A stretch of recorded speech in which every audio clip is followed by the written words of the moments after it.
Assalamualaikum warahmatullahi wabarakatuh. Sebelumnya, perkenalkan nama saya Neng Azatul Rahmi dari Prodi S1 Keperawatan tingkat 4. Di sini saya akan menjelaskan mengenai apa sih itu trauma kepala dan apa aja sih pencegahan yang mesti kita lakukan. Oleh karena itu, yuk kita simak. Trauma kepala atau biasa disebut dengan cedera kepala. Nah, apa sih itu trauma kepala ataupun cedera kepala? Nah, di sini saya akan menerangkan mengenai trauma kepala. Trauma kepala biasanya cedera yang terjadi pada kulit kepala, tengkorak, ataupun otak yang biasanya terjadi secara langsung ataupun tidak langsung. Dan ketika trauma kepala ini terjadi, biasanya bisa mengakibatkan hilangnya kesadaran.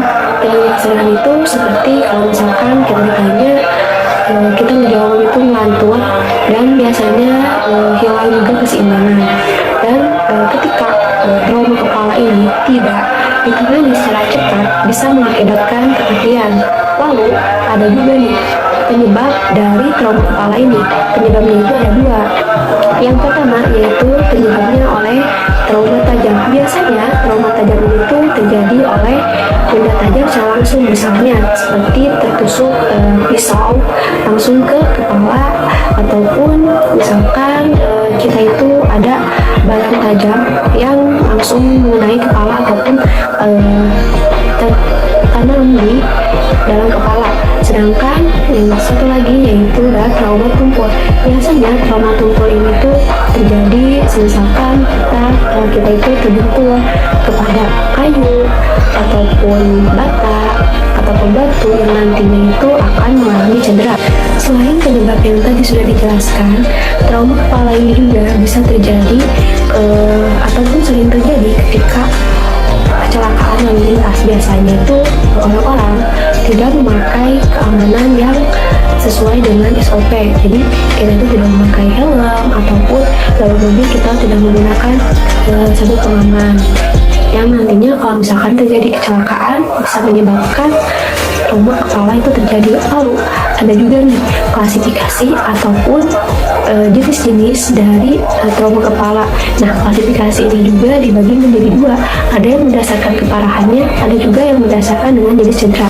Klasifikasi cedera kepala berdasarkan keparahannya itu dibagi menjadi tiga. Yang pertama ada cedera kepala ringan. Biasanya ditandai dengan tidak ada fraktur tengkorak atau tidak ada patah tulang di area tengkorak. Terus hilangnya kesadaran kurang dari 30 menit.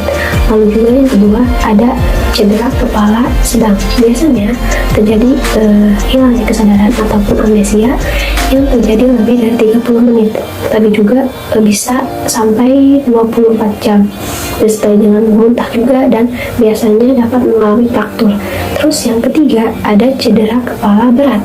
Biasanya di sini tuh kesadaran itu benar-benar total lebih dari 24 jam. Lalu juga adanya kontusio cerebri ataupun terjadi juga hematoma intrakranial. Lalu klasifikasi yang berdasarkan jenis cederanya itu ada dua. Yang pertama yaitu cedera kepala terbuka. Biasanya itu cedera kepala terbuka itu benar-benar terlihat adanya luka di area kepala.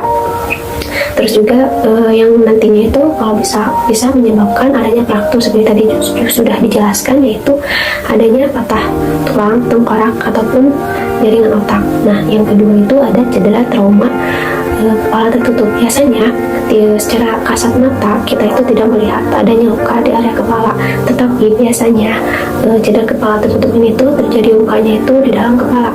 Biasanya itu seperti adanya edema cerebral ataupun terjadinya pembengkakan, dan juga biasanya itu keluhan dari otak. Tadi sudah dijelaskan mengenai klasifikasi dari trauma kepala. Lalu apa aja sih yang akan terjadi ataupun tanda gejala yang muncul? Nah, yang pertama ketika terjadi cedera kepala ringan biasanya ditandai dengan adanya benjolan ataupun pembengkakan di area kepala. Lalu juga biasanya terjadi memar di kulit kepala, terjadi pusing, terus juga sakit kepala ataupun kesulitan untuk berkonsentrasi. Lalu ketika cedera kepalanya itu berat, biasanya ditandai dengan penurunan kesadaran ataupun bisa sampai koma, terjadi mual, muntah yang sangat hebat. Lalu juga bisa terjadi gangguan ingatan, lalu juga bicaranya juga menjadi cadel dan sulit berjalan ataupun menjaga keseimbangan. Nah, sedangkan pada anak, gejala dari cedera kepala ini tuh berbeda dengan orang dewasa, yang biasanya gejala pada anak ini tuh sulit untuk dideteksi. Nah, biasanya kalau misalkan pada anak itu biasanya terjadi kejang, nangis secara terus-menerus, juga terdapat rewel dan tidak adanya nafsu makan. Nah, biasanya gejala-gejala ini tuh muncul tidak pas kejadian itu berlangsung, tetapi biasanya membutuhkan waktu beberapa minggu kemudian sehingga gejala yang tadi saya sebutkan ini tuh bisa muncul. Nah, tadi itu mengenai ringkasan tentang trauma kepala. Lalu apa aja sih pencegahan yang harus kita lakukan? Nah, di sini tuh pencegahannya itu ada 3. Yang pertama adalah pencegahan primer, yang kedua adalah pencegahan sekunder, dan yang ketiga adalah pencegahan tersier. Yang pertama di sini adalah pencegahan primer. Nah, pencegahan primer itu yaitu upaya pencegahan sebelum peristiwa itu terjadi kecelakaan lalu lintas. Nah, biasanya ada faktor-faktor yang menunjang terjadinya cedera. Pertama, yaitu tidak mengemudi dengan gangguan kesehatan, misalkan terlalu lelah, mengantuk, ataupun di bawah pengaruh obat-obatan serta alkohol. Yang kedua itu pengendalian kecepatan kendaraan ataupun tidak mengebut. Yang ketiga itulah penggunaan helm ataupun sabuk pengaman. Dan yang keempat, muatan penumpang tidak berlebih.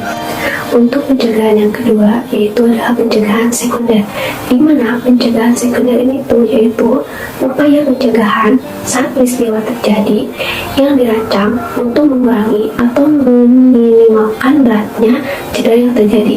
Biasanya dilakukan dengan pertolongan pertama, yaitu ada airway, di mana airway ini tuh ketika adanya gangguan oksigenasi otak dan jaringan vital lain merupakan pembunuh tercepat ada kasus cedera.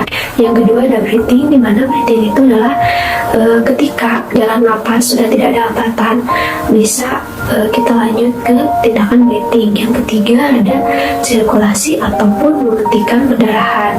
Nah, biasanya dengan memberikan tekanan pada daerah yang berdarah sehingga pembuluh darah juga tertutup.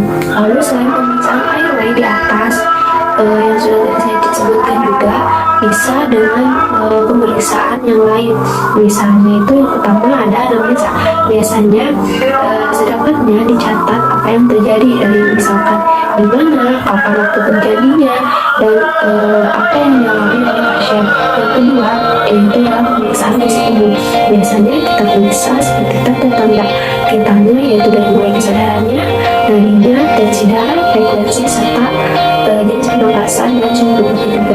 Lalu yang ketiga ada pemeriksaan biologis, dan yang keempat ada pemeriksaan radiologis seperti Holter, MRI, CT scan, dan lainnya. Dan yang terakhir adalah pencegahan tersier, di mana pencegahan tersier itu bertujuan untuk mengurangi terjadinya komplikasi yang lebih berat ataupun penanganan yang tepat bagi penderita cedera kepala akibat kecelakaan lalu lintas, yaitu untuk mengurangi kecacatan dan memperpanjang harapan hidup.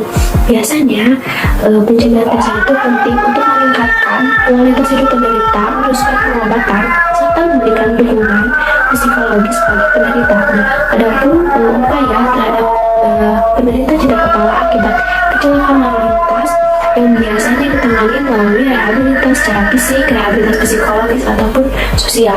Nah, rehabilitas fisiknya itu biasanya meliputi fisioterapi ataupun latihan peregangan untuk otot, ataupun juga ada pelengkapan sprint dan kaliper.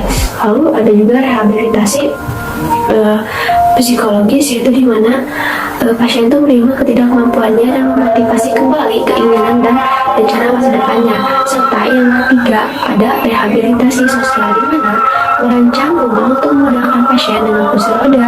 Perubahan paling sederhana ialah ada kamar mandi dan dapur sehingga penderita tidak ketergantungan kepada orang lain. Lalu yang kedua ada membawa penderita ke tempat keramaian ataupun kita itu mengajak penderita agar bersosialisasi dengan masyarakat sekitar. Mungkin itu saja yang bisa saya sampaikan. Mohon maaf bila ada kesalahan. Wabillahi taufiq wal hidayah. Wassalamualaikum warahmatullahi wabarakatuh.